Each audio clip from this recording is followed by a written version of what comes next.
My name is Faith, and I have my PhD in biochemistry. And so I'm kind of a weird combination of a scientist and a business person. And I've been doing that for 15 years. Family life was just like a big struggle growing up. And so I ended up going to boarding school after my dad died.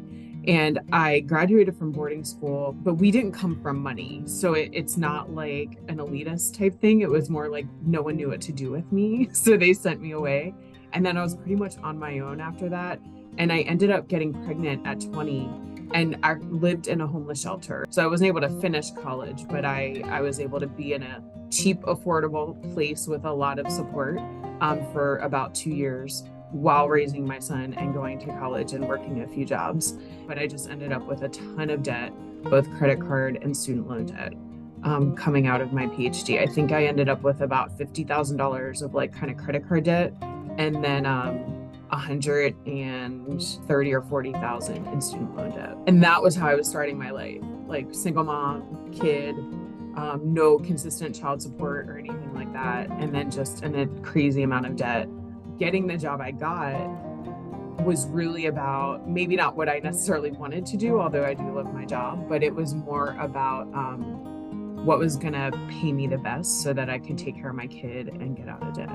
The whole time that I've had my job where I've made good income, I have been constantly working on my finances. Like, this isn't like everything was terrible and I was doing nothing about it. I was constantly doing something about it and nothing was making a difference. Like, I just found myself in the same cycle over and over and over again. And it didn't work for years, like over a decade. And so I had known Amy and she had started marketing. It just feels counterintuitive when you're failing at kind of paying off debt and you feel like you've done everything there is to do.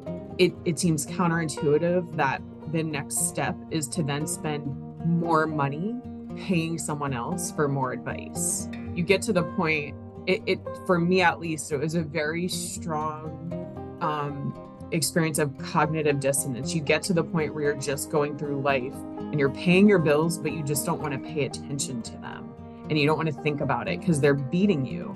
And if I just spent time really meditating on it, it would just be so depressing, right? But the first step in all this is to like, okay, now go out and collect all your bills and find out what you owe and find out, all the bad news, how much interest you're paying a year. $15,000 or $20,000 a year was just going out the door in interest. And it wasn't painful, right? Like, I mean, Amy does make it like she's very non-judgmental. I feel like in the past I had worked with financial advisors or something, and every time you get that like side eye of like, well, you seem smart, how did you get yourself in this situation? No one needs that kind of energy. What was so vastly different about Amy's structure was that we talked about like how much money, based on my spending already, how much did I need to get through, from paycheck to paycheck for things like, groceries and going out and clothes and just all of these things that you would do to take care of yourself. And in her plan, it was like that's always the priority. The priority is always to make sure that those things are taken care of first. I approached finances like I approached dieting, which is like restrict yourself and it's almost like punishment. And this was a complete opposite approach. It was like, no, instead, you're going to make sure you're taken care of first. The bills will wait. That created a huge shift for me in a self-worth thing, where it was before I felt like I had to punish myself for getting into that situation. There was a sense of shame and embarrassment and stuff like that. And instead it became, I needed to take care of myself first, which I had never done. Where I'd been on this weird hamster wheel for like 15 years. And then all of a sudden in a year and a half, I've gotten much further along than I ever had before. But let's say at this point, I have paid off maybe $60,000 in debt. When you have this burden for so long and you're chipping away at it and it's not changing, right? Like I said, I've paid for, 17 years, such a long time. And to see the needle not move I just don't even know the word for it.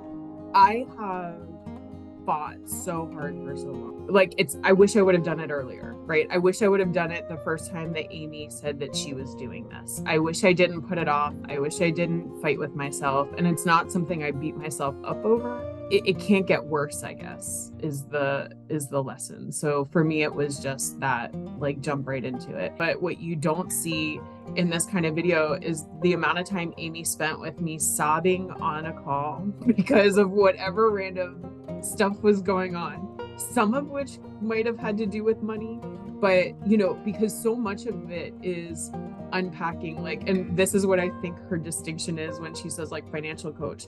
You make decisions based on who you are for yourself and who you're not for yourself, and things that you've told yourself about yourself. And so, like, we're thinking we're just going in and, like, paying bills, and instead it's like dealing with some traumatic incident or some terrible view that I had of myself. And so I'm just eternally grateful, because this didn't just have an impact on my finances, it had an impact in all the areas of my life.